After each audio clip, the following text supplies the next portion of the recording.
ela tsy miteny ny sary ny teny ho azy ny zavatra zay tonga rehetrarehetra teny dia efa mahafantatra hoe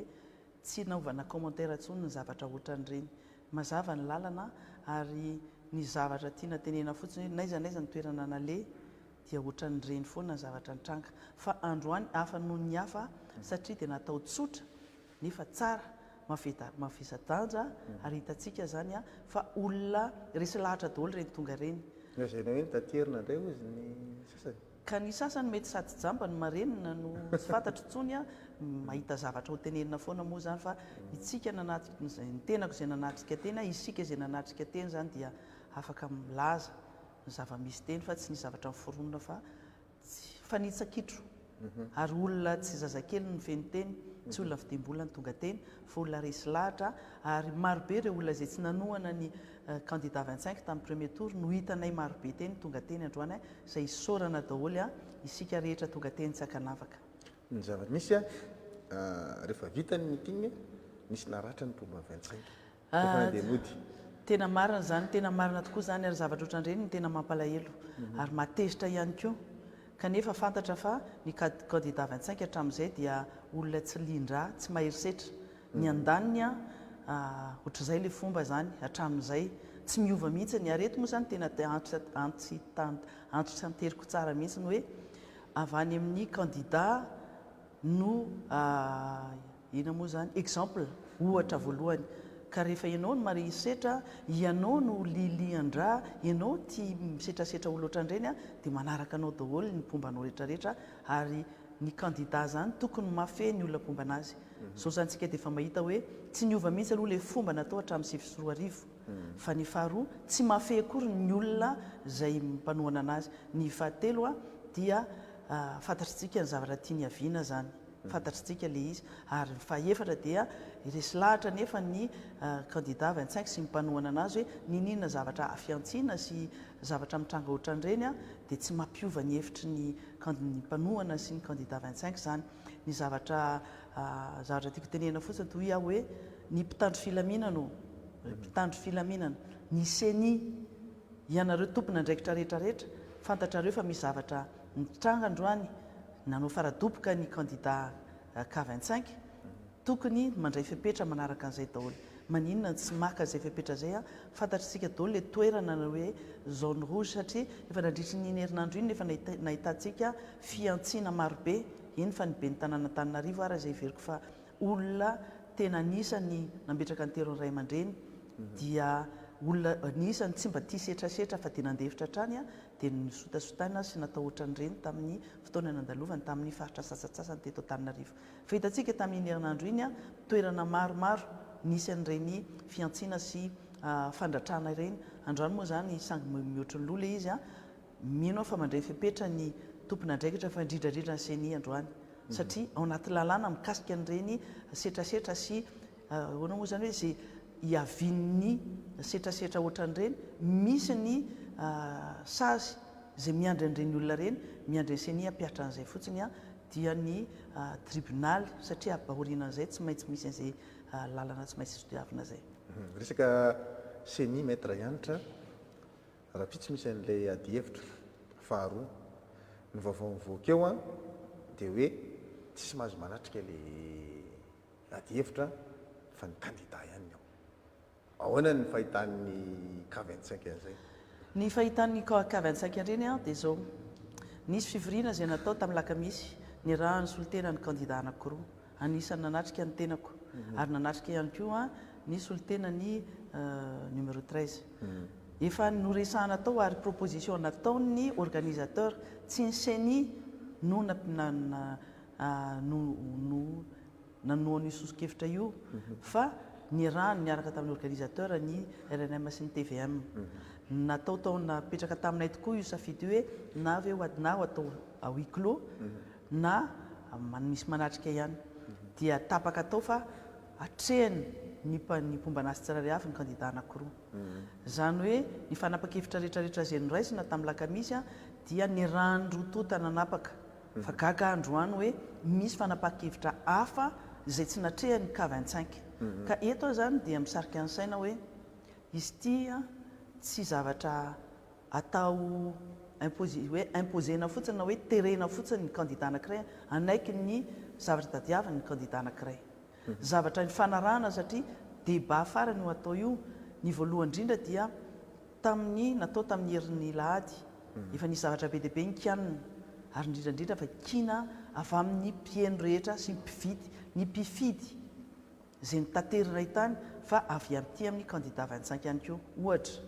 ny fitondrana an'ireny support reny na ny fampiasana telefona sy ny fampiasana an'ireny oreillette reny anisan'ny resahana tao zany hoe tsy manaraka ny lalapny ina moa zany fomba fiteny azy règle du jeu fitsipy-dalao satria rehefa hiatrika an'ireny débat ohatran'ireny dia fanao na tsy misy lalàna raha mametra an'izany eto amintsika aloha dia fanao eran-tany raha iresaka hoe avy any États-Unis rehefa tonga ny candidat tsisy mampiasa an'izany fitaovana zany ary raha misy mampiasa aza kiana be amin'ny gazety rehefa avy eo zay ny nanjoany le George angamba iny le nisy micro tao amin'ny lamosiny satria reny ny atao hoe raha amin'ny teny frantsay sy hoe mitriche na fraude mangalatra zany ianao satria olona raisiray ohatra ny ataontsika sy fidèle zao no tokony ho izy raisiray zany no zavatra atao eo fa lasa raiso tambabe le izy satria le candidat anankiray ampin'ny pomba anazy amin'ny telefona sy amin'ny alalan'ny oreillette iny zany hoe efa tsy le valiteniny tokony voaka aminazy tsony voaka fa efa valitenin'olo kafa no entiny eo zany hoe tsy maîtriser any zavatra tiano resahana izy fa mila tosika hatrany ary tafiditra ao anatin'le resahana foana hoe superficiel tsy naturel tsy natoraly fa dia mampanofy foana ny atao dia tsy miteny ny zavatra marina fa miteny zavatra androany dia laviny iny amin'ny manaraka iverenako le hoe huis clos teo tsotra be ny zavatra noteneniny tany hoe raha ohatra ka atao huis clos io zavatra io dia tadidio tsara fa isika tsy avoaka tsy mahazo an'le zavatra etaeta andrasantsika voalohany zay ny faharoa satria ve ny candidat anankiray tsy nahazo an'le support tsy misy telefona intsony anteherany tsy misy an'le oreillette intsony anteherany dia mahita n'le assistance eo dia mikorotana ny sainy tsy mazaka ny fisian'ny olona zay niara-dia taminy nefa ny safidy ny anohana ny candidat 25 amin'ity nandray mitoraka ty ny fahatelo efa tsy izay tsony le zavatra mitranga satria raha tamin'ny lahady ny zavatra atao rehefa atao huis clos dia noho ny antony resaka ino moa zany sécurité ohatra zany no andraisana fipetra oatra zany hoe sao dia mikorotana ny fanandrina sao dia mikorotana na misy zavatra mitranga entre an'le pomba ny andaniny sy ankilany tsisy an'izany zavatra an'izany tsisy an'izany mitranga tamin'ny lahady inona na tonga le fanapa-kevitra androany ary le fanapa-kevitra dia tonga dia hoe baiko midina fotsiny mino fa tsy mety zany ary mino fa ny candidat 25 tsy anaiky an'izay satria tsy ny fampiresahana zay zavatra zay zareo zany mbola insiste amin'le hoe tsy maintsy misy manatrika eo atreto aloha zay dia tena miteny foana hoe tsy misy afa-tsy misy tombony nohan'ny rehetra ny fisian'ny pomba anazy tsirairay avy manotrina mame voninahitra fa indrindrandrindra mijery mivantana ny zavatra mitranga eo eritrereto fotsiny hoe raha tamin'ny lahady zany tsy nisy assistance teo fa izy le candidat anankiroa fotsiny teo dia ny candidat anankiray tsy nahita kory hoe ay le raiky dia mitrisy amin'ny alalan'ny telefona ay le anankiray ny nisy oreillette le assistance le vahiny manotrina no nahita an'ireny zavatra rehetrarehetra reny nampininy ainao manjery sy tany amin'ny réseaux sociaux tany zavatra anankiray koa amin'izao maître fotoana fohy alohan'ny atongavany fifidianana miparitaka zany ny karapanondro le karapanondro tsy hoe karapanondro fosika fa karapanondro tena izy vita soniany lehibe ny distrika ary nisy ny fiantsoana ny délégué candidat hoe andana alaivo lay karatra tsisy naka mipetraka ny aya manahoana fahitanareo an'izay zavatra tena manahirana ary tena mampitroatra mihitsy ny zavatra mitranga fidèle zay vaovao zay vaovao androany zay zavatra enontsika zay fa mialohan'izay fa herinandro mahery efa nanomboka mihitsy ny fifampielezan-kevitra tamin'ity deuxième tour ity dia efa nanomboka ny fitsabahana andraikitra sy fanomezana fanaovana tsindry ny tompona andraikitra rehetrarehetra mikasika n'ity fifidianana ity sy ny fanomezana carte d'identité sy kara-pifidianana azavaiko tsara le izy hoe misy ny baiko izay natao amin'ny alalan'ny ministera ny atitany izay namory ireny chef district na préfet na délégué d'arrondissement reny izay nanome baiko ataontsika anaty faingo ao anatin'ny faingo miantona anankiroa moa zany entre guillemets farangisosina reny zavatra reny zany dia hoe zarao ny karatra aloha le fitenenina hoe zarao ny karatra dia mifony zavadalina be ao anatin'le izy zavatra ambadika be dia nanao ny asany ny eritreretiny hoe anao tokony anao ny asany araka ny tokony izy ny sefim-pokotany hoe tokony le olona zay tokony omena n'le kara-pifidianana le tena tompony marina omena n'le kara-pifidianana reny raha tany aloha tany a sefim-pokotany dia mitety isa-trano zara kara-pifidianana marobe tamin'ity indray mitoraka ity no ny andro fotsiny ny atongavan'ny mpifidy tany Ambohipo-pokotany dia tamin'ity fiodiana faharoa ity ireo karatra izay mipetraka tany amin'ny tany Ambohipo-pokotany tsy naterina any amin'le tokantrano tsirairay fa nomena olona anankiray na olona anankiroa karatra marobe misy ary ny sasany dia sandana vola dia mitohy amin'izay zany le fanaovana kara-panondro io iza no autorité na tompona andraikitra afaka manome an'ireny kara-panondro reny ny district ihany chef district ihany sy ny préfecture na ny délégué d'arrondissement verina any amin'le tenenao zany hoe karatra manahoana moa zany reny karatra reny zany raha ny fahitako azy hoe vrai fausse carte d'identité kara-panondro tsy an'le olona le izy fa kara-panondro natao dia naka an'le kara-pifidianana zay ny sandana nomen'ny sefim-pokotany ny candidat anankiray ny sandana vola dia nanamboarana kara-panondro tsirairay dia any zany no anomboka zany le aia na tsy aia intsony le izy fa efa maro be famparitaka io raha amin'ny lafin'ny fahasalamana dia atao hoe efa misy hémorragie eran'i Madagasikara ary généralisé tena feno era Madagasikara henonay fa ty indray mitoraka aty dia nangalana fepetra mihitsy zany hoe chef district ave zany a lasa raha auteur principal sa complice amin'ny fanaovana kara-panondro sandoka tena izy ny nanao an'le kara-panondro fa tsy kara-panondron'olona io dia firenantsika ny lalàna ao anatin'ny feny lala-pifidianana io zany dia reny olona reny dia misazy miandry anazy hatramin'ny 5 taona manao an'ireny osika reny mikasika ny carte d'identité nationale fa ny fampiasana ny kara-pifidianana n'olo-kafa koa dia manasazy ny sefim-pokotany sy ny olona mampiasa an'ireny rehetrarehetra reny eto zany dia tsy resaka tsony zany hoe mampiasa tsy mampiasa ny lalàna tsony fantatra efa tsy miraharaha ny lalàna tsony ary manitsakitsika ny lalàna daholy ny rehetra na ny tompona ndraiky mpanjakana sasatsasany na efa ataontsika eo fa maro be mihitsy izy miditra amin'izay lalana mame kara-panondro ho an'olona tsy tokony menana azy zay fa le zavatra mitranga dia hoe maninona ny tompona andraikitra voalohany ny seni tsy mandray ny andraikiny eo manoloana an'izay zavatra izay inona le andraikitra tokony ho raisina eo manko le mampisalasala amin'izy metra satria le kara-panondro sy le kara-pifidianana no ampifandrifiny betsaka ny olona tsy voasoratra anarana tany amin'lisy mpifidianana dikan'izay zany a be da be ny olona afaka mena kara-panondro fosika hitondra karatra tena izy zany hoe raha ny anarako zao ohatra za mety tsy sany atao zany satria za mety misy mafantatra hoe re razara-piera ny anaran'ity fa tsy io fa ny olona tsisy mafantatra tsy misoratra n'lisy mpifidianana dia anamboarana an'ilay kara-panondro fa raharaka ahoana ny anaraha-maso an'izay nefa ho betsaka izay ary normal raha hiteniny ka dia dalarina fatelo amby folo hoe za tsy maintsy lany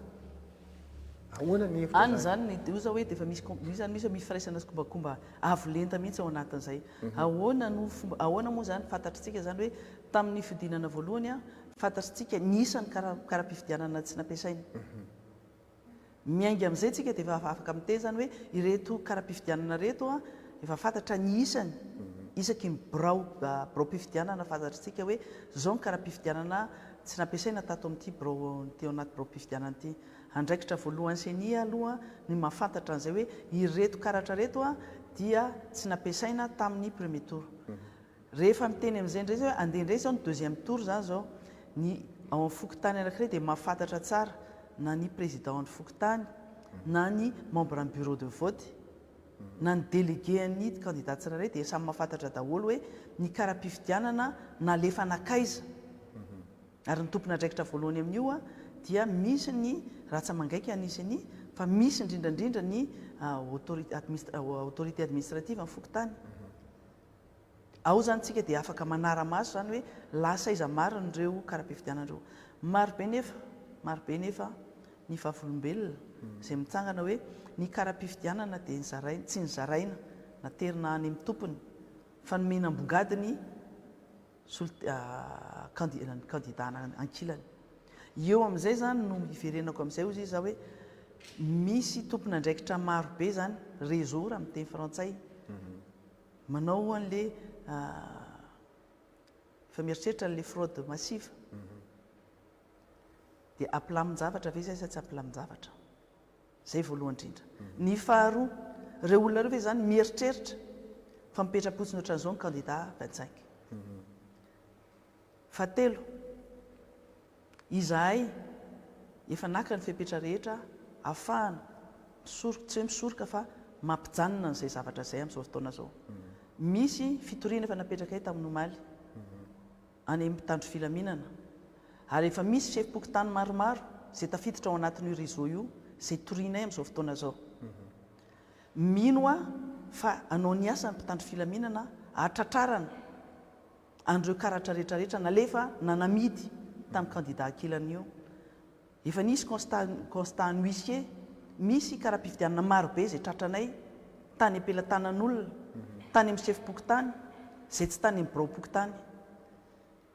hita zany zao amin'izao fotoana zao zany misy ary mino a fa anao ny asany azo atao tsara manao perquisition naiza ho tratra daholo reny kara-pifidianana mandeha reny a ary eto a dia miteny aho hoe manao antsoavo amin'ireo chef district sy ny préfet de police ny sisa izay tompona andraikitra ny fanomezana n'ireny kara-panondro reny fa na anankiray na roa fotsiny no ataonay amin'io zany ho ataonay asainay anamarina fa tena kara-panondro misy any anatin'ilay fichier maire ireo kara-panondro ireo dia ho tafiditra amin'ny fanaovana ozika faux usage de faux daholo a izay chef district miditra amin'izay zavatra tenentsika izay hoe fanomezana kara-panondro amin'ny alalan'ny fahitana kara-pifidianana tsy petraka fotsiny ohatr'izao hoy aho fa zay tena anao an'izay zavatra izay efa natao efa misy plainte mipetraka zany dia ilana tsiny zany ho an'izay ho tratra amin'io raharaha io mety tsy ho tratranay daholo ny era Madagasikara fa amin'ny toerana maro efa mandeha zany zay fampitandremana ve ny teneniko zany asa samy mandray an'le izy hoe fampitandremana sa ino zay zavatra teneniko izay fa entitra be zany ny fanapa-kevitra raisinay amin'izao ny zavatra misy ihany koa akoatra n'ilay fifidianana n'ilay kara-pifidianana tena ilay tompona andraikitra raha any amin'ny volom-bahoaka hitsinjara-pahefana mihitsy no vidiana efa tsy miafina ntsony amin'izao fotoana zao hoe vidiana sy chef-pokotany vidiana ny ben'ny tanàna misy amin'ireo moa zany ampanaovana déclaration misy amin'ireo asaina mandrarany olona tsy hametaka peta-drindrina mampitahotra ary any amin'ny rafi-piarahamonina tandremo fa mbola manana ny toerana mahizy azy ny ataontsika hoe ben'ny tanàna na ny chef-pokotany any amin'ny faritra ohatra hoe lavitra ny tanàn-dehibe dia lasa miorooro ilay olona amin'izao fotoana zao misy paikady ve hoentin'ny aty amin'ny candidat larina fa 2020 hiatrehana an'ireny fampitahorana sy fizaraham-bola mihoapapana ireny satria manomboka eo amin'ny 250 000 hatrany amin'ny 1 million mahery 2 millions le vola zaraina zany ho an'ny olona amin'izao vanim-potoana zao ny fipetraka mba ny zavatra voalohany dia ozy hoe tsika olo-pirenena rehetrarehetra tsika mpifidy rehetrarehetra fa drindrandrindra zany a ny mpifidy ny K25 aza misalasala intsony ianareo aloha voalohany indrindra dénoncer miteny aminay ny zavatra mitranga any amin'ny toerana rehetrarehetra ny faharoa isika rehetra no tompona andraikitra zany a anakana an'izay zavatra mitranga zay ny manaraka an'izay a mikasika an'ireo ben'ny tanàna rehetrarehetra mikasika ireo chef district izay mivoriana amin'ny alalan'ny ministeran'ny atitany eo zany ny anano tena ametrahako ny afatra androany toerana mandalo fotsiny io ary matoa ny ministre ny intérieur mipetraka eo ministre ny atitany dia aza dio fa nisy tolona izay natao teny amin'ny 13 mai olona anao ny fanovana ny zavatra nieritreretina no atao olona gouvernement anao fifidianana zay keny rehetra madio sy mangarahara. Zay no mission io gouvernement io. Ka amin'izao fotoana zao zany tsika amin'izao fotoana zao zany tsika zao dia mandeha ny tsy mangarahara ary tsy madio dia ahoana ny valin'io fifidianana io amin'izay. Tonga dia valim-pifidianana tsy hoe keny rehetra zany zavatra hitranga io. Fa ny tompona andraikitra voalohany ary ho tompona andraikitra sanatria ny zavatra mitranga eto amin'ny firenena dia ny ministry ny atitany. Satria fantatray fa ministry ny atitany mamebaiko ny mpiara-miasa rehetra zay nandeha nidina tany amin'ny toerana rehetra, na ny secrétaire général, na ny DRH, na ny directeur isa-tsokadiny, ny chef de service rehetra rehetra nandeha nidina tany amin'ny toerana marobe na ny mebaiko andeha anao an'izay mission lazaintsika teo zany hoe sady ampandany ny candidat anankiray zany no andeha anome anamora ny fampandehanana azy amin'ny alalany fanomezana le kara-pifidianana sy kara-panondrom-pirenena fanijy amin'izay. Ny amiko zany toy izy zao hoe ny olona rehetra no anaovana antsoava amin'izao fotoana zao. Ho anao andromasom-pokon'olona, comité de vigilance. Fa hitantsika daholo eny amin'ny fokotany rehetrarehetra eny amin'ny faritra rehetrarehetra eny fa misy fihetsiketsehana zay hafahafa. Mahita vondrovondron'olona mivory, mahita trano anankiray ivezivezen'olona mizara vola. Misy sefim-pokotany mandeha mivory arisy maka vola. Misy sefim-pokotany mandeha recruter olona manangona kara-panondro. Ary zavatra anankiray koa vaovao anankiray dia hoe hatramin'ny toeram-piasana hafa ina moa zany hoe orinasa lasa manao recrutement tampotampoka eo amin'izao fotoana zao miantso olona hoe misy asa atao aminay ato fa mitondra kara-panondro dia apetraka any ny kara-panondro. Zany hoe zavatra hafahafa mitranga atao anatin'ny firy andro zay zay moyen rehetrarehetra ahafahana mahazo kara-panondro na mahazo kara-pifidianana natao zao. Inona ny zavatra tokony ataontsika ao anatrehan'izay dia tsika rehetra no mijery manao andro masom-pokon'olona mijery an'izay. Izahay tompona andraikitra mikasika ny fikarakarana ny fitoriana, ny fanenjehana, ny fandefasana huissier sisy efa vonona tanteraka ary tena mitrake manenjika n'aiza n'aiza amin'izao fotoana fa be dia be ny asan'ny legal team amin'izao fotoana zao aty amin'ny Kavantsaiky. Misy avocat marobe ao, efa plainte be dia be ny ao ary dia aza voany ihany dia aza tratrany ihany fa izay kosa tena tsy manaiky kosa raha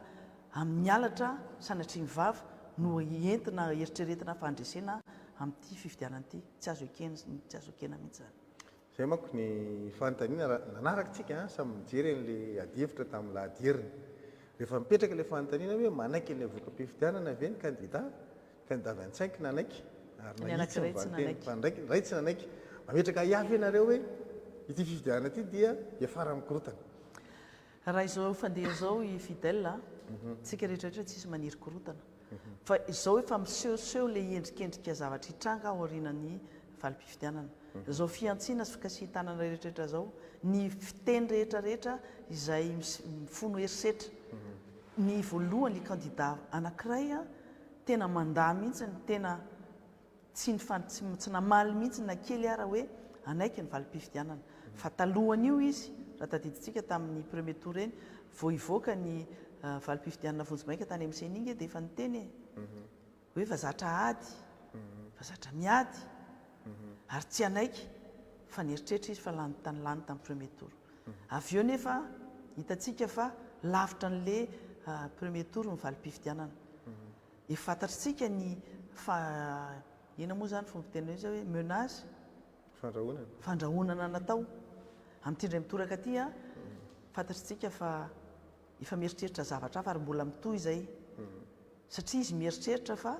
ny vola no ahafahany mampandresy, ny vola ny ahafahany vidin'ny vaton'ny olona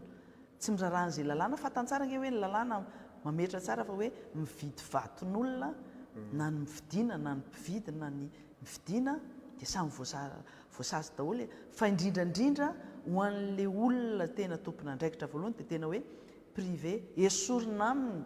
ny fahafahana milatsaka na le hoe ina moa zany le hoe fahafahany milatsaka ho fidiana olom-boafidy zany zany ake tena manala ny zavatra andrasany amin'ity fifidianana ity hoe izy teo fidy filohampirenena kanefa hoesorina amin'izay noho ny fifidianana vato zay. Ny vonona eropeana ny mpanaramaso fifidianana namoaka an'izay fa rehefa jerena ireny zavatra ireny lasa ohatran'ny fanambarana fotsiny fa tsy narakasa taty arina tsy ohatran'ny malahelo ve nareo raha ohatra ka jerevana hoe zavatra ohatr'izany ambara mpabe maso zany hoe fa tondronao mihitsy nge zany le olona hoe mizara voly nefa tsy arahanasa ty arina hoe voasambotra ve le olona na mba nadedina na nesorina tsy hisy ampifanina. Tena marina mihitsy zany fidèle eto dia mametra fanontaniana mihitsy hoe manontaniana mihitsy hoe maninona tsy mandray andraikitra zany ny communauté internationale, maninona ny tompona andraikitra mpanjakana tsy mandray fepetra mikasika an'izany. Fantatritsika daholo inge hitatsika efa tsy menatra tena miseho masoandro mihitsy mizara vola mizara an'izao zavatra rehetrarehetra zao hitatsika zany. Fantatritsika hoe vola tsy tokony tsy foroana ny lanina amin'izao fotoana zao mifidy fidina ny chef district tsy vola kely fa vola be, fidina ny chef pokotany isatsika resatsika fotsiny chef pokotany ao era Madagasikara eto Antananarivo renivohitra raha sahany atao an'izany maika fa any ivelany fa eto moa zany dia za zany mahita hoe hitako hoe misy réveil collectif ihany ny olona rehetra miorokoditra amin'ny zavatra mitranga dia mitsangana daholo reny teny faradoboka androany reny ny santionany tena feno olom-baovao be dia be mihitsy tena endrik'olona maro be vaovao hitatsika teny any amin'ny toerana hafa zay hitatsika eo moa rehefa andeha mivalim-pifidianana be dia be ny olona zay taitra tao anatin'ny torimasony hoe tsy mety raha izao zavatra fandehan-javatra zao no tsy andraisana andraikitra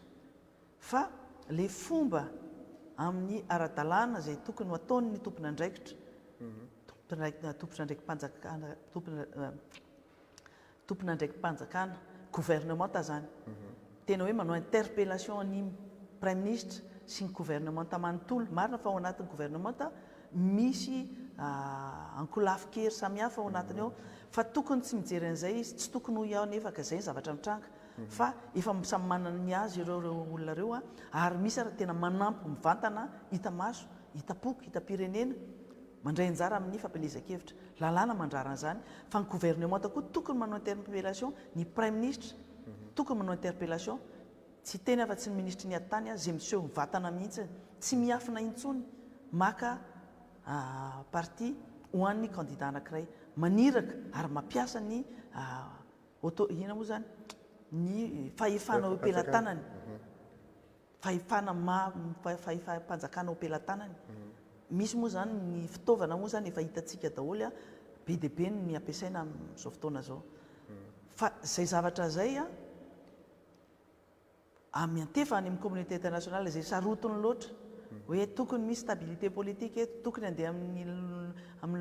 tokony andeha amin'ny tokony ho izy ny fifidianana nefa tsy mandeha izy amin'izao fotoana zao tsy mandeha amin'ny tokony ho izy tsy mandray andraikitra inonantahirinareo ve zareo hoe mba jereo fa ohatra misy zavatra tsy normal ata zay tamin'ny herinandro ity dia tamin'ny fakomaly angambany nisy ny fandraisana andraikitra ary ny interpellé ny communauté internationale zay mikasika an'io satria tena be loatra tena be dia be ny karatra tratranay aloha amin'izao tsika amin'ny teny zao naseho anay anazy hoe ireo ny zavatra tratra aloha eto nanaovanay constat nalain'ny huissier ny sommation nataony huissier nisy témoignage nataon'olona marobe satria le olona nyrahana mihitsy no nanome anay hoe reto no nanyrahana ana fa tena tsy rariny ity zavatra ity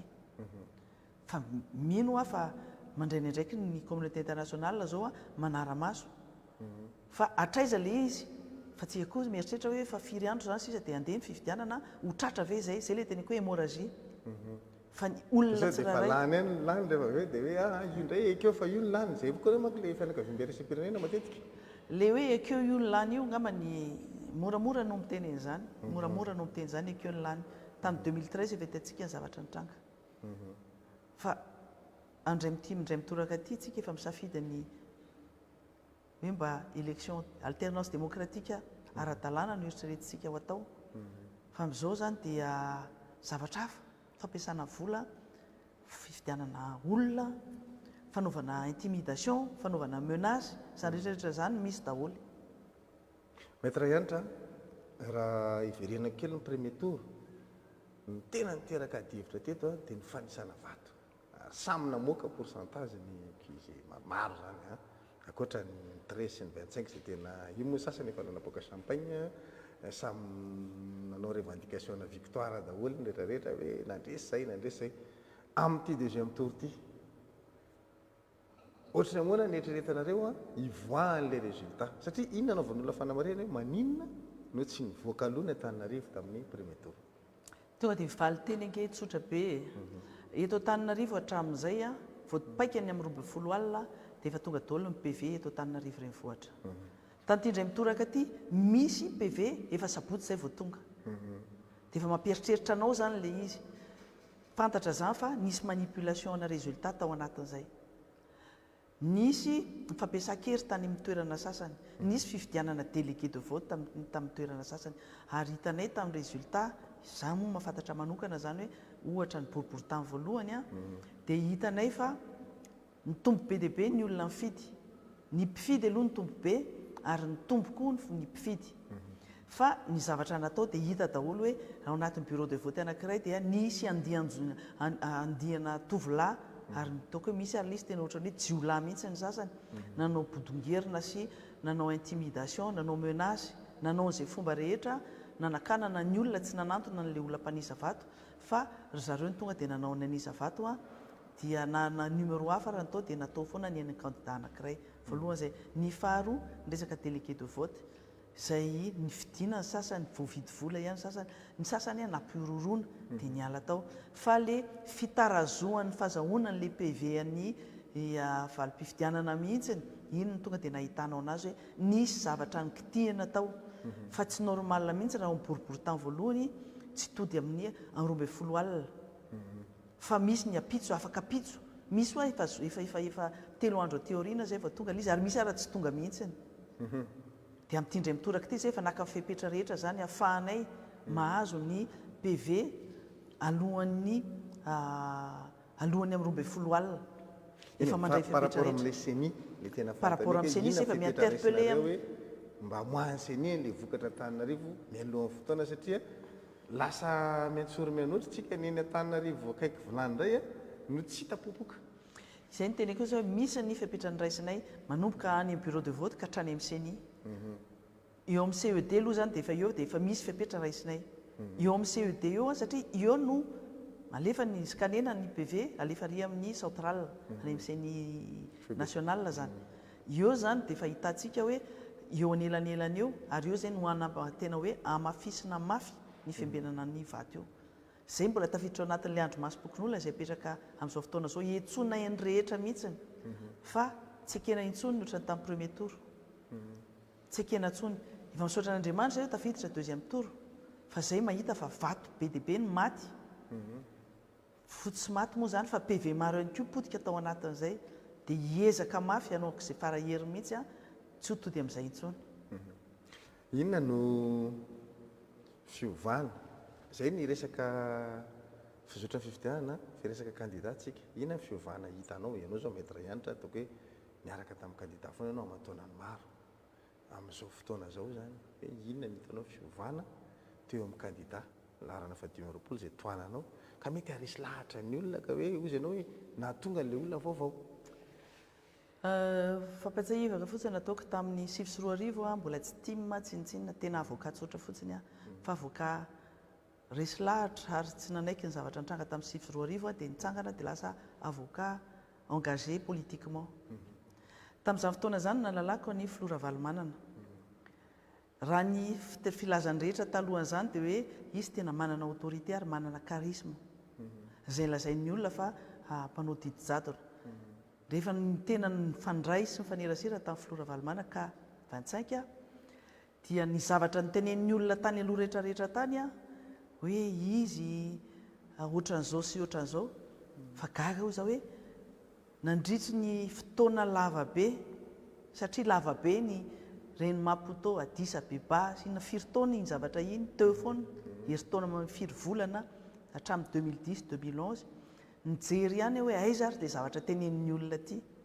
tena ny fandraisana tena akaiky mihitsy zay satria ny fotoana nirahana foana ekipa anankiray zay no nanao an'izay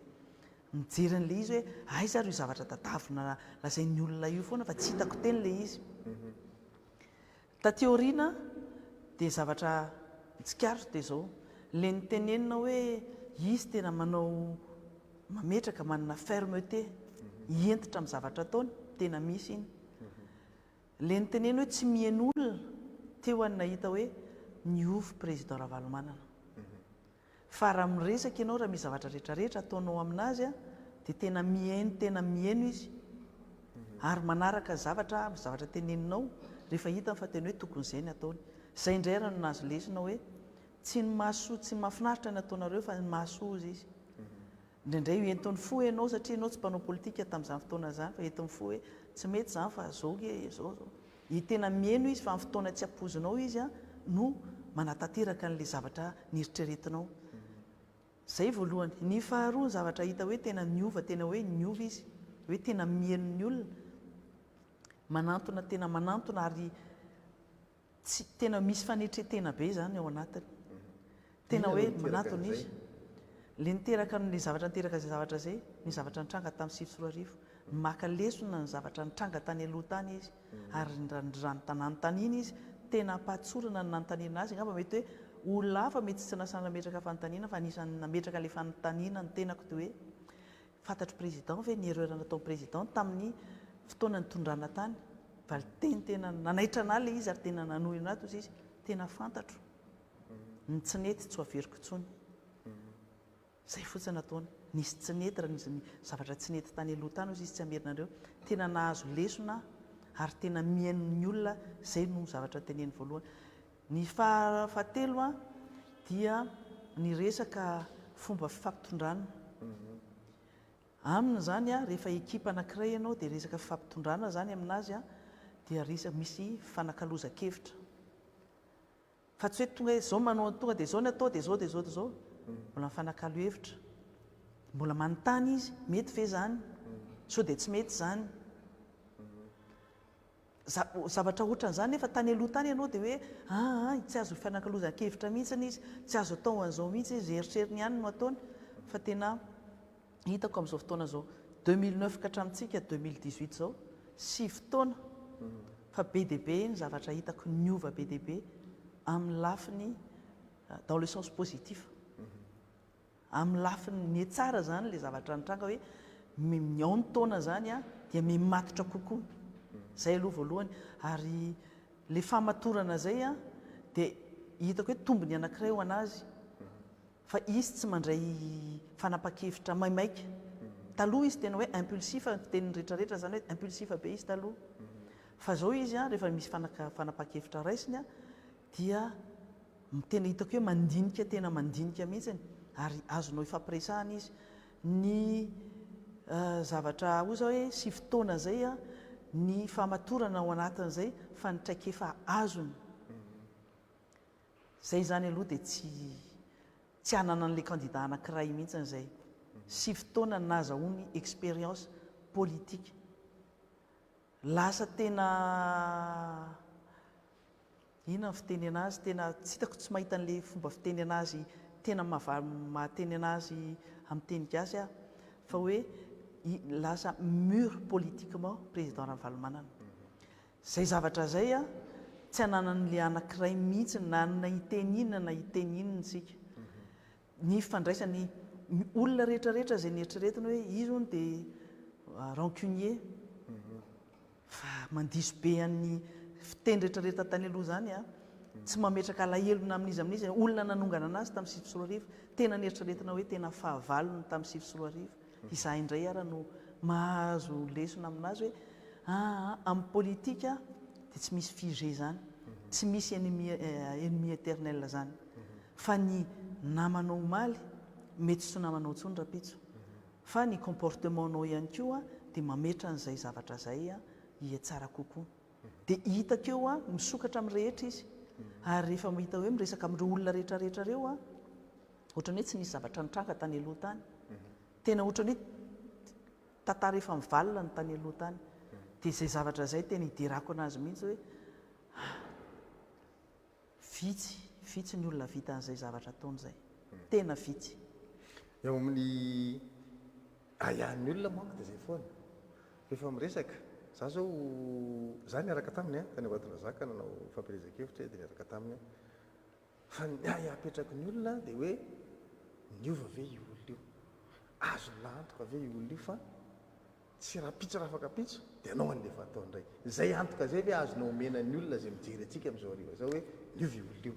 Za manokana tena fomba fijeriko ty tena za manokana za resy lahatra zay teneko hoe 7 taona ny rahanay zany hatramin'izao hitako président Ravalomanana 2009 fantatro président K25 2018 amin'ny andro androany fiovana mahery vaika amin'ny président Ravalomanana tsapako zany za zany mahazo antoka mihitsy hoe niova izy amin'izay lafin'izay niova izy tany aloha tany tsy fantatro hoe atraiza za ile hoe eritreritra anao vengeance zany fa nahitako anazy hatramintsika amin'ny teny androany tsy ao anatin'ny sainy ary tsy ao anatin'ny eritreriny koa zany hoe amalifaty na anao zavatra ratsy amin'ny olona zay tsy nitovy hevitra anazy tany aloha tany. Zavatra anankiray tena presimako tialako ty ohatra zao iaho mipetraka ohatra fotsiny zao ohatra hoe ny mpandraraha raha tsika nalala ny zavatra nisy tamin'izy nitondra teo ny mpandraraha betsaka mpandraraha victime tamin'izy nitondra teo fiangonana nisy fiangonana victime eo zany le mipetraka le olona zany am'izao fotoana zao rehefa mampitahany le candidat anankiroa maître Andra dia hoe ty candidat ty kosa matitra raha mpitahina amin'ity anankiray ty fa niovy ve ty olona ty fa sao dia amerina zay rehetrarehetra zay rehefa avy eo dia zay mahatonga ana mipetraka an'izay fantaizany aminao tsara mihitsy hoe afaka manome an'izay antoka zay amin'ny mpanaraka le fandarina ve tsika androany hoe tsy miverina zavatra ohatr'izany. Averiko le zavatra nyteneniko teo anisan'ny fanontaniana napetraka tamin'ny président Ravalomanana tany aloha tany tamin'ny 7 tany 10 zaho nametraka fanontaniana taminy fantatrao fe président zavatra tsy nety tamin'ny fotoana tany aloha tany fantatrao ve ny erreuranao tena tsotra ny teneny toy izy hoe fantatro ny erreur nataoko tany aloha tany tsy verenako intsony reny ary tsy ho ataoko intsony androany sika mbola voizina foana le hoe amalifaty anakato ana le hoe resaka mpandraraha moa zany io tadio tsara fa anatin'ny programme amin'ny Flora Valomanana anatin'ny programme anasany dia ny amevahana ny mpandraraha malagasy ka raha ohatra ka eritreritra an'izany tsika hoe amono ny mpandraraha malagasy izy dia mifanipaka amin'le programme anasany zay programme an'iny manifesto le tsy hain'le anankiray moa izy manifeste manifesto iny no fanomezatoky ataony avoaka malagasy anome lanja ny malagasy ao anatin'iny anomevahana ny malagasy ao anatin'iny ny mpandraraha voatsely izy niona tamin'ireo mpandraraha malagasy niaraka tamin'ny sima sy ny sema matoa nisy reny fionana reny dia fanomezatoky ary fifampiresahana fa indrindrandrindra fienonany le etaetan'le mpandraraha malagasy ka zany mieritreritra ary mino ary matoky fa tsisy an'izany ntsony hoe tsisy an'izany amono ny mpandraraha malagasy zany Flora Mana nisy zavatra mety nitranga tany erina tany aloha tany mety eritreretiko fa ngamba mety ny amin'ny lafiny mampisolo vavanano mahatonga ana miteny an'izany hoe matoa ny zavatra nitranga koa tany aloha tany dia mety nisy zavatra hitany olona zay tompona andraikitra le izy mantsy dia hoe menatsiny foana hoe ny candidat 25 noho tany aloha tany zany dia hoe président Ravalomanana nge nampigadra anahy zay le olona nigadra tamin'ny fotoana ny fitondrany K25 dia rehefa fampiresahana zareo dia tsy K25 no nampigadra anao fa le rafitra nisy tamin'izany nisy ministère en justice teo nisy mpitsara teo nisy zavatra nitranga tany dia eo amin'izay vao mifanazava hoe fa inona tokoa moa le zavatra nitranga nisy infraction ho an'ny sasany fa nisy zavatra nitranga koa ary mety tafiditra ao anatin'izay koa le hoditra kondro tamin'izany fotoanandro zany zay zany mikasika ny hoe ny mpandraraha moa zany resantsika teo hoe anakato na resaka fiangonana sy ny sisa azadio fa ny Flora Valomanana sensible be amin'ny resaka finoana ary ny zavatra hitanay tao anatin'ny taona taoriana reny 7 reny za zany miteny hoe ny 5 taona lasa zay ny parany akaiky fa manana fifandraisana be mihitsy izy amin'ireo fivavahana samihafa ary tena zay ary tena variana mihitsy hoe hoay ary niova be zany ny fifandraisan'ny Flora K25 zany amin'ny tsy nijanona amin'ny FJKM izy lasa misokatra be izy any amin'ny retsantsika moa zany hoe ny FFKM zany moa zany reo dia efa tena tena zanaka trano izy fa ny aorina ao anatin'le finoana ivelona ny FFKM manana fandraisana maro be izy tsy voatonika eto daholo izy rehetra tamin'ny fotoan'andro moa zany nisy antony matoa ny zavatra nitranga tany aloha tany fa amin'izao fotoana zao a dia zay le anisan'le fiovana hita tamin'ny 45 zay misy tolérance be ao anatiny ary raha misy zavatra resahana raha aminazy hoe misy ohatr' zao ataony fivavahana ry ohatra zany ve ay ohatr'izany ny fomba famalina fa tsy misy mihitsy ny ao anatiny hoe tsy mety zany fa aloha zany dadavanevitra akatony zany nangalana fepetrana iantso any anina ny iantso any anina ary za mieritreritra fa matoa izy mifandray amin'izany amin'ireo finoana samihafa ireo a tsy ao anaty eritreriny intsony zany hoe anakatona ny fiangonana zao na fiangonana zandriny na inona araka ny teneniko teo marobe fiangonana ivelan'ny FFKM manana fifandraisana tsara aminy dia ao anatin'ny ataontsika hoe fifandraisana ihany zany a zay zao izy ohatra ny hoe atsika eto anatiny rehefa miteny ny kandida larina fahadimy-roapolo dia miteny hoe zava-dehibe hoy izy a eo amin'ny fandrarahana sy ny fifampiresahana mpamatsy volany hoe fisiny fifampitokisana inona le hoe fifampitokisana hoentiny any mpamatsy vola zany ananan'ireo fahatokisana aminy ny zavatra tokony ho tadiditsika foana dia nanana an'le facilité mifandray facilité de négociation izy nahay ary teny efa hoe kapokany zany io kapokany io iny zany dia nizaniza na ny olona milaza tsy tianazy ary dia manaiky an'izay hatramin'izay izy a dia nahay nifandray tamin'ireo mpamatsy vola ireo bailleur de fonds traditionnel mbola tsy mitapaka mihitsy io fifandraisana io satria na dia tsy teo amin'ny fitondrana ary izy a dia ireo olona ireo tsy mitsahatra mangataka torohevitra aminy tsy tapaka mifandraisany amin'ireo tompona andraikitra ireo ary iny nanaovana n'iny manifesto iny eto zany moa zany dia zako tena tompona andraikitra ny teny zay teneniko androany efa vitany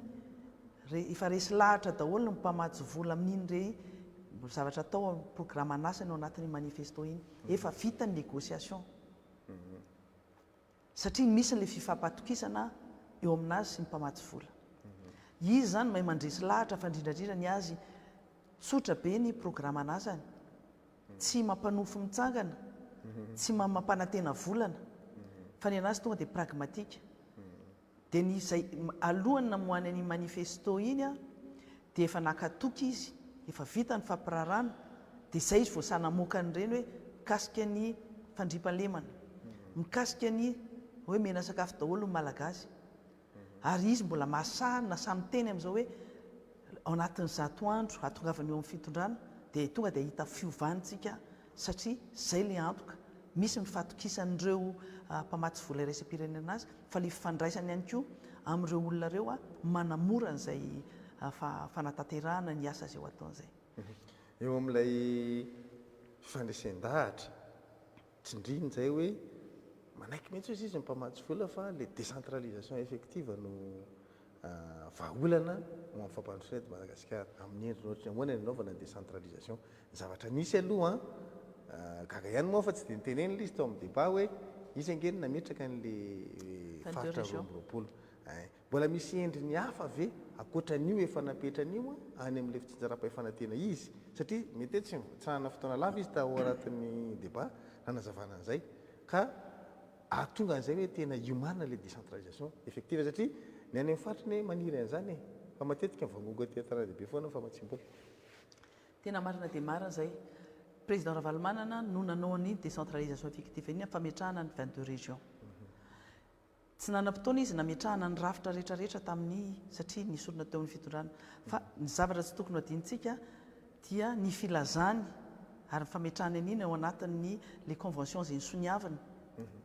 iny resaka décentralisation effective iny a dia iny zany profo tena hoe ahafahany manatanteraka n'le fampandrosoana ny faritra dia ny voalohany indrindra aloha tafiditra ao anatin'ny fanomezana vahana reny rafitra misy reny inona le zavatra tatantsika voalohany dia hoe ny fokotany aloha zay ovaina tsy autorité administrative intsony fa ampidirina ao anatin'ny ina moa zany rafitra fisinjaram-pahefana collectivité décentralisée tafiditra ao anatin'izay fanomezana ny moyen rehetrarehetra raha miteny moyen tsika dia voalohany indrindra ny fanomezana moyen matériel moyen humain sy financier ny vola ny olona ary ny fitaovana zany hoe tsisy président Fokotany tsy ndraiky raha matsony zany satria tena hoe mipetraka amin'ny toerana hofidiana ny président Fokotany dia mena amin'ny fitaovana rehetra mihitsy izy ahafahany miasa mena olona izy afaka miara-miasa aminazy mena olo mena ny vola sazana azy izy ary mena ny fitaovana izay ilaina hampandrosoana ny Fokotany ohatran'izany koa ny commune amin'izao fotoana izao fantatritsika efa te mijaly tanteraka zay tiana homena ny subvention mena ny subvention ary ny andro tamin'ny andro ny tetezamita mihitsiny mafisika eto hoe tamin'ireny fotoana reny no tsy nanomezana ny subvention ny commune zay fantatra fa tsy mitovy firaikevitra tamin'ny tetezamita tamin'ny fotoanandro ny candidat io fanandrina amin'ny K25 io tamin'ireny fotoana reny no vola tsy hita daholo zay naleny CST tamin'ireny fotoana reny miady foana isanandro isanandro hoe aiza ny volan'ny commune tsy menareo aiza ny volan'ny olona ny zavatra afana mampandroso ny commune homena ny fitaovana homena ny vola misy transfert de moyens zany eo anatin'izay transfert de crédit misy budget homena an'ireny commune ireny mena ny olona zay sahazan'ireny mila les compétences transfert de compétences ohatran'izay koa any amin'ny faritra région ary amin'ireny nivin'ireny région reny no anapahana ny hevitra zay hoentina mampandroso an'ireny commune any anatin'ny faritra rehetrarehetra reny misy conseil des ministres conseil des ministres irahana amin'ny chef de région zay hovidina koa ihany koa fa le fitaovana rehetra mihitsy no fantatritsika hoe amin'izao fotoana zao aty amin'ny gouvernement central no fehana azy sy mitsinjarana azy zay kely fotsiny ny ampaham-bola tany aloha be tany ange efa nisy ny eritreritra tamin'ny fotoanany tamin'ny fotoanany tondran'ny Flora Valmanana efa nisy eritreritra ary efa nisy loi de finance ny fotoana hoe nanao transfertna budget au niveau régional tapaka le izy tanteraka fa azo atao mihitsy zay zany le fampanantenana hoe rehefa mahazo an'le vola mahazo an'le fitaovana ary mahazo an'le olombelona hiasa ao dia mora manao an'le décentralisation effective io zavatra io zany tena hoe raha itsika naovany débat n'io tena décortiquer n'io programme ny président Ravalmanana resaka décentralisation effective io tonga dia azonao atsaina ary mora raisina le izy hoe ve zay le zavatra tadavina fampandrosoana ary mitovy lanja ny faritra rehetra ary zavatra tena azo atao zany ary zany mino fa mora amin'ny Flora Valmanana mora ho an'ny candidat 25 manatanteraka zay satria efa nahazo ny fankatoavan'ireo mpambatsy vola raisam-pirenena izy amin'ny lafin'izay zay hatramin'izao tsika mbola fantatritsika hoe bailleur de fonds no mamatsy ny vola 87% ny budget dia mbola tsy maintsy zay aloha ny lalana tsy maintsy alentsika ny candidat anankiray koa miteny hoe loarana daholo ny rehetra eto Madagasikara zay le mbola mitenena foana ange fidèle hoe mampatory mitsangana mampanofy mimpanantena volany raha mbola zay ny eritreretintsika hoe amin'izao fotoana zao fotoana anaovana an'izany fantatritsika aloha tamin'ny tetezamita tamin'ny fotoana ny tondrany teo ny tena grobaka amin'ny fananany firenena fa ny arentsika ny volamena nalaina dia naondrana nalefa amin'izay olona fantatra sy ny sisa rehetra anaovana rehefa amatonina ny volamena ny vadisoa ny fananana rehetrarehetra zay azo namidy ny tany sy ny rehetrarehetra namidy reny vola reny rehefa niditra tany am-paosiny izy rehetrarehetra zay mbola ekipa ao anatin'ny ekipan'ny candidat anankiray daholo no mbola eo hatramintsika miteny zao neny Flora Valmanana tena eritreretiny tsara mihitsy hoe reo aren'ny malagasy ireo fantany zavatra anaovany an'ireo fa tsy mbola anana fotoantsika raha amin'ny fotoana vao mipetraka eo izy hoe hitrandraka ny arena aloha zay vao avadika zavatra hafa mbola marobe ny procédure ho atao zay vao tonga amin'izay ary tsika miteny hatreto aloha mbola tsy afaka miala amin'ny bailleur de fonds traditionnel averiko tsara budgetintsika 87% ny budget vao mipetraka eo ianao loi de finance 2019 angefa lanitsika teo continuité de l'état no atao marina fa ny gouvernement zao no mandrafitra an'io fa zay président mipetraka eo no anatanteraka an'io loi de finance 2019 io ao anatin'io tsy misy milaza mihitsy fa mbola andeha hitrandraka ny arena aloha dia ho avadika vola zay vao anao budget indray fa ny vola misy vonona aloha dia ny bailleur de fonds zay efa vonona zay mandrafitra ny loi de finance atsika io. Ao anatiny misy an'le teny le candidat mpifanina zao larina fa telo ambin'ny folo hividy hélicoptère folo. Ianao manko somavamoaka zao dia amasomabaoka Madagasikara nao eto misy antaniko anazy hoe nareo tao ve nandany hoe vidy hélicoptère folo ny anjehanadahalo, nareo tao ve nandany tetibola entina nangalana building ny Tomasina madina Tomasina lasa miamia ny any aminay mba ataonareo lasa oatra amin'ny Paris mba mahafinaritra anay manana Parc des Princes ohatra ny Ambatondrazaka Mazengala sa Los Angeles misy an'izay ve nitapaha solombavam-bahoaka eto zany tena solombavam-bahoaka mihitsy ny tena miteny ity ny any anatin'ny loi de finance 2019 tsy misy budget natao amin'ny programme ny candidat anankiray mifanandrina amin'ny K25 iny mbola tafiditra amin'le mampanofy sy mampatory mitsangana le anontaninana azy amin'izao dia aiza raha ny budget anaovanao an'io budget financement parallèle volan'iza no ampiasainao io ary resaka fanaovana zany programme rehefa valiny maître rehefa antanindray hoe volan'izy dia hoe angadiana daholo ny arena ka averik eo any misy na ny fangadiana ny fanananganana n'io arena io le izy anke tsy kilalao anjazy izy zavatra ty hoe manana arena dia mangady etsy dia ho amidiko ery sotry ery na amidiko ery analakely ny arena azo koa hoe fa io fandeha ny lalan'ny volam-panjakana io misy lalany misy procédure tsy hoe mamoaka volany aposy koa dia ampidiriko anaty volam-panjakana dia anamboarako building ty dia anamboarako parkia EPP misy parking ty na anaovako Miami ty na anaovako Los Angeles ty tsy misy an'izany ao anatin'ny budget io ary ny zavatra ataonao tadidio tsara fa mila maîtriser mila fantatrao tsara mihitsy ny atao hoe loi de finance io no mandrafitra ny vola ao ampiasain'ny fanjakana io fa tsy hoe ianao lany président république dia rava ny loi de finance dia zay tianao atao natao dia maka vola ry marina fa tamin'ny tetezamita nanao an'izay tiany natao izy naka nanao contrat tarisy dia natao ny visco dia nisy 300 millions de dollars atao tsy miditra tao anatin'ny loi de finance zay fa nanaovan'izay tiany nataotao iny daty amin'ny loi de règlement théorine tsy nahita mihitsy zay mikasika nanaovana ny visco namidinao ny Air Force One tsy hitanao anatin'ny loi de finance ny loi de règlement ny nampiasaina ny vola io ka le fitondrana ohatran'izay fitondrana fanjakana baroa zany tsy zay nefa état de droit mafelitsy tany-tandalana no ampiasaintsika ianao voalohany indrindra ianao filohan'ny république no ampiatra ny lalàna sy manara-dalàna fa ianao ny modely tsara na modely ratsy amin'ny fitantanana rehetra any amin'ny ratsa mangaika rehetrarehetra mandeha be ny fotoana zay zao tsika dia efa adiny ray sady bela be mifandrahana rem-pirenena teo efa isan'ny tanisy ianao nareo ao anatin'ny K25 manana drafitra ve isorohana ny fanondranana tsokosoko ny rem-pirenena tena ao anatin'ny programme anasa ny K25 zay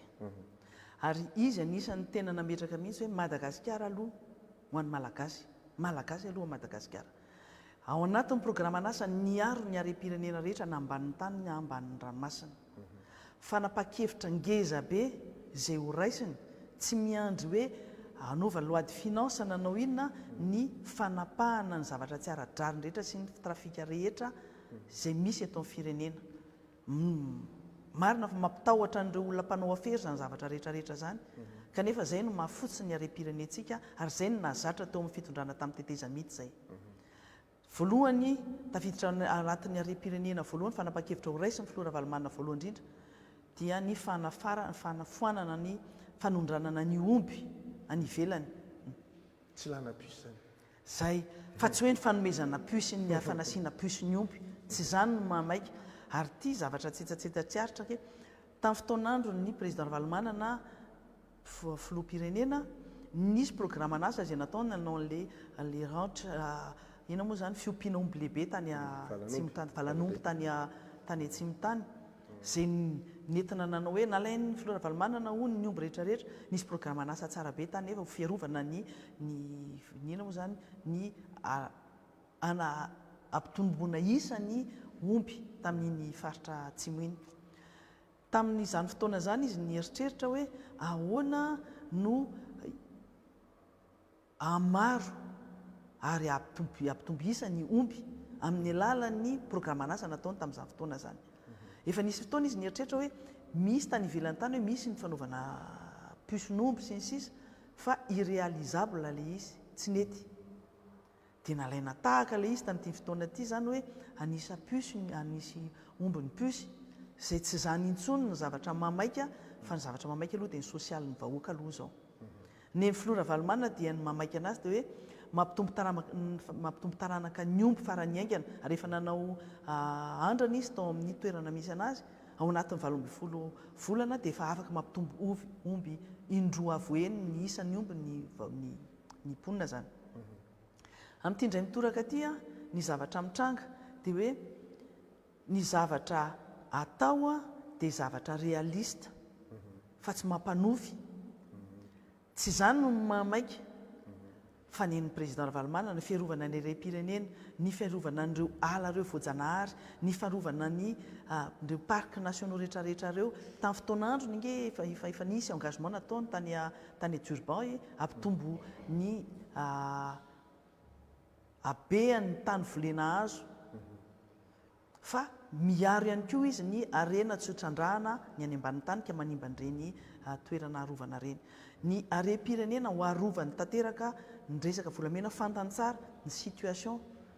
mitranga amin'ireny isa volamena mivoaka teto Madagasikara reny tompona andraikitra tamin'ireny fatany daholo ary tompona andraikitra tamin'ireny voalohany indrindra dia ny candidat ampifaninana azy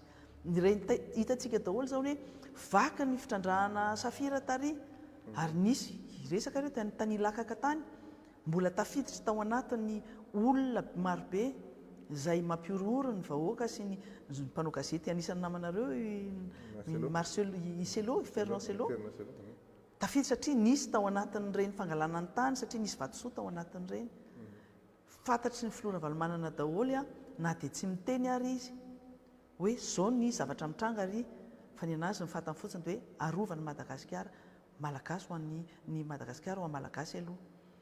fa manana ny programme anasany rehetrarehetra izy mikasika an'ireo arena ho antsika reo ary ao ariana ao dia ho hitantsika hoe ahoana ny fomba ahafahany mametraka an'izay structure ahafahana mifeh ny arem-pirenena tsy mivoakavoaka ho azy ohatran'izao nanana traikefa be izy anisan'ny niaraka tamin'ny toerana nitrandrahana volamena tany Afrika Atsimo tany Swaziland tany Namibia fa nahita ary tena nanadiady mihitsy hoe ahoana fomba nanaovanareo an'reto fitrandrahana arena ambanin'ny tany reto mino aho fa tsy mandalo fotsiny ohatran'izao le zavatra nataony tany fa tafiditra tao anatin'le fotoana ny janonany tany nangalany traikefa ary efa miketriketrika an'le zavatra rehetra mikasika an'izay izy fantany aloha farany raha nisy ny zavatra tranga nampalahelo tatoato dia zavatra anankiroa tato anatin'ny faraparany fitondranana Andriamatoa Rajanaro Mampianina izay no nitranga sy tao anatin'ny fidiran'ity fanjakana tetezamita saritsara n'ity indray kidnapping dia indray fitsaram-bahoaka inona ny hevitra avy any amin'ny kavy-antsaika amin'io zaho mpisolo vava talohan'ny sivy sorarivo tamin'izany fotoana zany raha nisy arakahana kidnapping dia tena farany mahalana dia mahalana fa vetivety dia miteny anona moa zany izy démanteler réseau les réseaux efa tany manakaikaiky tany Valosoroarivo tany faraparany tany zany hoe efa tafiditra tao anatin'le fotoana efa nanomboka le processus na coup d'état satria tsika tany Valosoroarivo efa nanomboka le resaka hoe fanonganam-panjakana tany zany efa nisy an'io eritreritra fa amin'ny lalany fanakorota rehefa tafiditra ao anatin'le déstabilisation tamin'izany tratra le réseau reo olona reo tafiditra tao anatin'le équipe nanao an'le processus na coup d'état fa nanomboka ny sivy sy roa arivo nirongatra sy zaitrizy ny resaka kidnapping tafiditra tao anatin'izany ny olona zay miara-miasa amin'ny candidat anankiray marobe reny zany fomba nazahoana fond ataon'zareo moa tamin'izany zareo dia fond de guerre butin de guerre zany ny terme nampiasaina tamin'izany fotoana zany maro tamin'ireo olona niaraka tamin'ny candidat ankilany no niaraka aminay amin'izao fotoana zao miteny an'ireny zavatra mitranga rehetrarehetra mijoro vavolombelona natao fomba azahoana vola tamin'ny olona tiany fantatra fa manam-bola fa tafiditra ao anatiny koa nisy an'ireny mpandraraha izay fantatra fa tafiditra ao anatin'le réseau na trafika dia zareo samy zareo ihany koa nefa dia fanao an'ireny manao an'ireny resaka kidina pinina reny. Fa nirongatra dia nirongatra io satria fantatra fa vola mora ny fahazahoana anazy. Nitohy hatramintsika amin'ny teny izao ilay izy satria ozy izao hoe fomba fahazahoana vola satria fantatsika fa mila vola be ny fanomanana fifidianana. Mila vola be ny famitehana kandida anankiray dia mitady izay fomba rehetra azahoana vola fa le andia anjiolahy izay zatra efa nanao tany amin'ny 2024 mpanao kidina pinina tsy mipetraka fotsiny amin'izao fa tatoato raha nyjerentsika tao anatin'izay fotoana tao anatin'ny fotoanan'ny propagande fifidianana anankiroa reto dia nitohy foana ilay izy ary vonaika nena hery vaika. Fanontaniana mipetraka izany dia hoe maninona misy olona anankiray izay tena akaiky minisitra izay miara-miasa ny kandida anankiray tafiditra mivantana ao anatiny io. Fantatritsika izany fidèle. Manamafy n'ilay teniko amin'izay zany hoe le servant le kidina pinina eto zany dia le olona manodidina le kandida anankiray io. Satria vola be, rançon be io, milliard angena alaina amin'io e. Misy millions d'euros na dollara ny alaina takina amin'le fianakaviana fa ireo moa zany misy tsy miteny. Ny tiako tenenina zany dia hoe tamin'ny andron'ny K25 tsy nisy kidina pinina. Fa mity indray mitoraka aty nanomboka tamin'ny 2024 mandraka aty ny androany efa ao anatin'ny fifidianana antsika mbola be dia be ihany. Resaka tsy fandriam-pahalemana mitovy amin'izay ihany koa. Zany ny anazy sa tokony hisintomako ny sain'ny olona fotsiny toy izao hoe resaka fandriam-pahalemana zava-dehibe ho an'ny K25. Mahafantatra izy ny zavatra mitranga eto amin'ity firenena ity.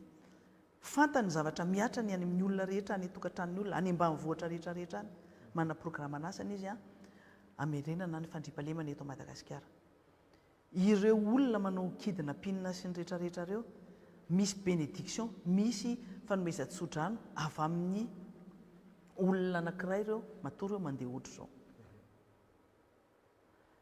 Dia tohizintsika amin'izay ve ilay lalana hoe fanjakana baroa, fanjakana sanatria mivava, fanjakana jiolahy ve ny jiolahy, ny vindicte populaire, fitsaram-bahoaka. Misy fandraisany daholo rehetrarehetra ireo tsy fatokizana ny mpitandro filaminana intsony izay matetika voateniteny ao anatin'ireny zavatra mitranga hoe tsy mahatoky ny fitsarana intsony, tsy mahatoky intsony, tsy misy intsony ny fatokizana eo amin'ilay vahoaka sy ilay entana. Tsy mahatoky intsony ny fitsarana, tsy mahatoky intsony ny mpitandro filaminana. Tonga any amin'izany tsika amin'izao fotoana izao. Taiza mbola nisy malagasy hoe mandoro olombelona, taiza ny malagasy hoe tonga dia mamono manao vonomoka amin'ny misy amin'ny samy malagasy. Nanomboka tamin'ny 2024 fandoroana an'ireny tanàna manontolo ireny.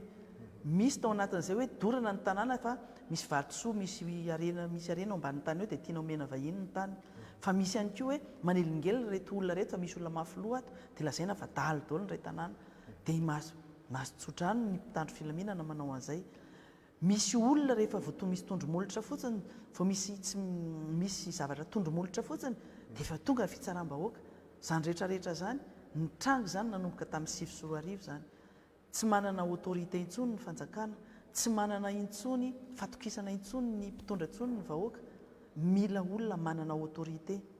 Filora Valomanana, K25 nanana an'izay ary mbola manana an'izay. Mila fampatokisana eo amin'ny président de république sy ny mpitandro filaminana. Fantany tsara ny zavatra nitranga tamin'ny 2024 satria nisy mpitandro filaminana tafiditra tao anatin'ilay fanonganam-panjakana. Mamerina an'izay confiance izay izy ary efa miresaka amin'ny sasatsasany ary mba tsy lazako efa maro amin'ireo. Fa izao vao hoe fampieno ary tena mandray ny zavatra resahan'ireo olona ireo izy. Amarana fotoana tsika maître Yanitra fa tsy ampy antsika amin'ny fotoana raha zavatra tokony mbola resahana eto satria be dia be tiako moa efa dinika mialohan'ny fifidianana mba hahafahan'ny olona mahita zany ohatrohatry ny ahoana ilay candidat K25 izay miaraka amin'ny maître Yanitra eo amin'izay resaka hoe fampelezan-kevitra izay. Teny ianao teo hoe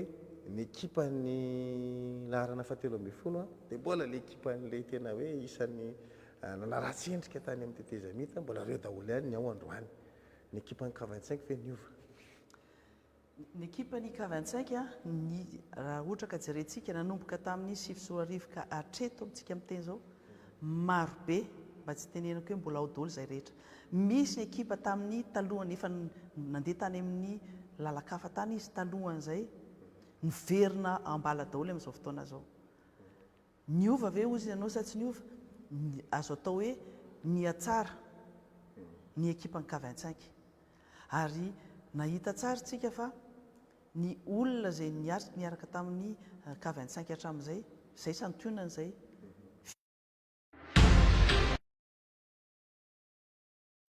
nisy le niasa tany anatin'ny nisoko mangina tany miseho daholo amin'izao fotoana zao fa le hoe niova tena tenentsika amin'izao dia hoe niatsara nisy marobe ny nanatevi-darana ary mahafantatra daholo hoe zao ny fitsipy-dalao miaraka amin'ny président Ravalomanana amin'ny K25